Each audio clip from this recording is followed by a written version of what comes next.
Dans cette vidéo, nous allons voir comment calculer avec des racines carrées, c'est-à-dire comment répondre à ce genre de questions. C'est parti!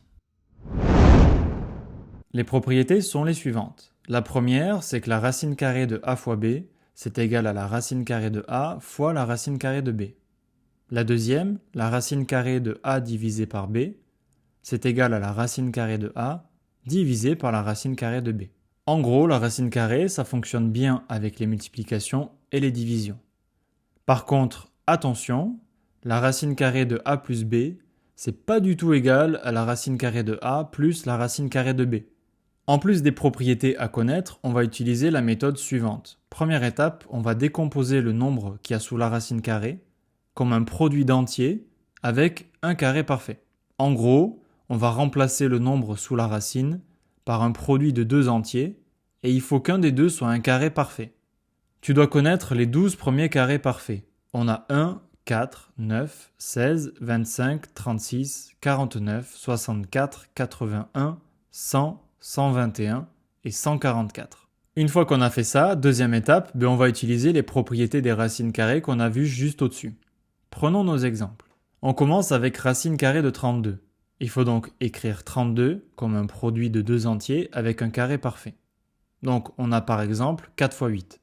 Ça marche, puisque c'est un produit d'entiers, et 4 est un carré parfait. Mais on a une autre possibilité, 16 fois 2, avec 16 comme carré parfait. Mais du coup, qu'est-ce qu'on choisit? La consigne, elle demande que l'entier b soit le plus petit possible. Et pour respecter ça, il faut prendre la décomposition avec le plus grand carré parfait. Donc, on va prendre 16 fois 2. Du coup, a, c'est égal à racine carrée de 16 fois 2. Maintenant, on va utiliser une propriété des racines, et c'est celle-ci qui va nous aider. Du coup, a, c'est égal à racine carrée de 16 fois racine carrée de 2. Et c'est là que le fait d'avoir pris un carré parfait va être utile, parce que la racine carrée de 16, c'est égal à 4. Du coup, a, c'est égal à 4 fois racine carrée de 2. On a donc réussi à écrire a sous la forme demandée. On passe à b. On a la racine carrée d'un quotient. On peut alors utiliser cette propriété. Du coup, c'est égal à racine carrée de 45 divisé par racine carrée de 4. Pour racine carrée de 45, on va faire comme pour a. Et pour racine carrée de 4, on va simplement la calculer puisque 4 c'est un carré parfait. Alors il faut décomposer 45 avec un carré parfait et grâce à notre parfaite connaissance des tables de multiplication, on sait que 45 c'est égal à 9 fois 5. Avec 9, un carré parfait. Enfin, pour le dénominateur, la racine carrée de 4, c'est égal à 2. Étape suivante, on utilise la propriété sur les racines carrées pour avoir racine carrée de 9 fois racine carrée de 5, le tout divisé par 2. Racine carrée de 9, ça fait 3, donc on a 3 fois racine carrée de 5 divisé par 2. Et ça, on peut l'écrire comme 3 demi fois racine carrée de 5. Et c'est terminé pour B. On passe à C. Alors celui-là, il est un peu plus long, mais le principe, c'est le même. On va juste rajouter une condition, puisqu'on a plusieurs racines carrées, il faut décomposer chaque nombre sous la racine, comme on a fait juste avant, avec un carré parfait, sauf que le carré parfait, à chaque fois, il devra être multiplié par un nombre commun à toutes les racines. Ici, 63, 175, 112 et 28, ce sont des nombres qui sont dans la table de 7. On va donc tous les décomposer avec un carré parfait multiplié par 7. 63, ça se décompose en 9 fois 7. 175, c'est 25 fois 7. Ensuite, 112, c'est 16 fois 7. Et enfin, 28, c'est 4 fois 7. On retrouve bien le nombre commun 7 à chaque fois, multiplié par un carré parfait. On peut alors utiliser la propriété de gauche. Donc, racine carrée de 9 fois 7, ça donne racine carrée de 9 fois racine carrée de 7. Ensuite, racine de 25 fois 7 donne racine de 25 fois racine de 7. Racine de 16 fois 7 donne racine de 16 fois racine de 7.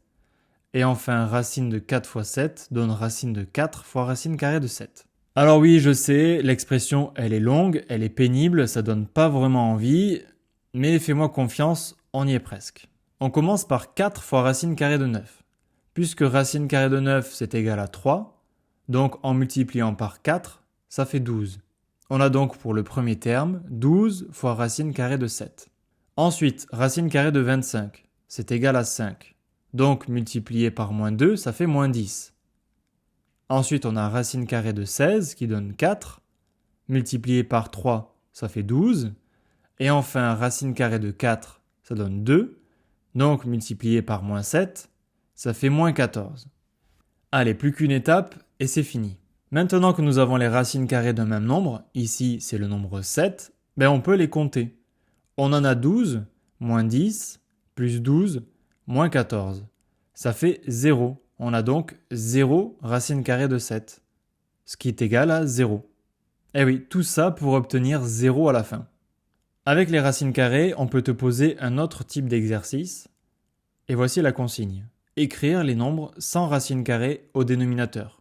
Des fois, on pourra te dire écrire les nombres sans radical au dénominateur. Alors, on a deux exemples. On va commencer avec le nombre a qui est égal à 5 divisé par racine carrée de 7. Ici, il suffit de multiplier le numérateur et le dénominateur par racine carrée de 7. Et en faisant ça, au dénominateur, on a une racine carrée multipliée par elle-même.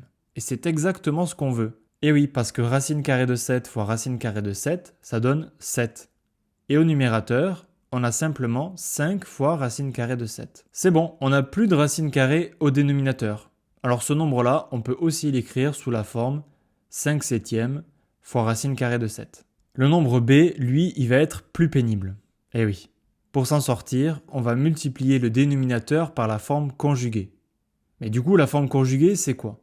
C'est la même expression avec le signe au milieu qui change. Donc si au dénominateur tu as a plus racine carrée de b, la forme conjuguée c'est a moins racine carrée de b. Et si au dénominateur tu as a moins racine carrée de b, la forme conjuguée c'est a plus racine carrée de b. Nous dans l'énoncé, le dénominateur c'est 1 plus racine carrée de 2, donc on va multiplier le numérateur et le dénominateur par 1 moins racine carrée de 2. Et on n'oublie pas de multiplier bien le numérateur aussi, pas de jaloux.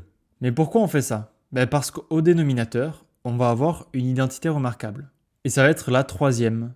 A plus B fois A moins B. Et comme tu les connais par cœur, tu sais que ça donne A carré moins B carré. Donc au dénominateur, on va avoir 1 au carré moins racine carrée de 2 au carré. Le numérateur, lui, on développe et on réduit, et c'est tout. Du coup, au dénominateur, on a 1 au carré moins racine carrée de 2 au carré. Ça fait 1 moins 2, c'est-à-dire moins 1. Il ne reste plus qu'à calculer. Et diviser par moins 1, ça revient à changer les signes. Et voilà, c'est terminé, tu sais maintenant comment calculer avec des racines carrées. Si cette vidéo t'a plu, n'hésite pas à liker et à t'abonner. On se retrouve tout de suite pour une prochaine vidéo.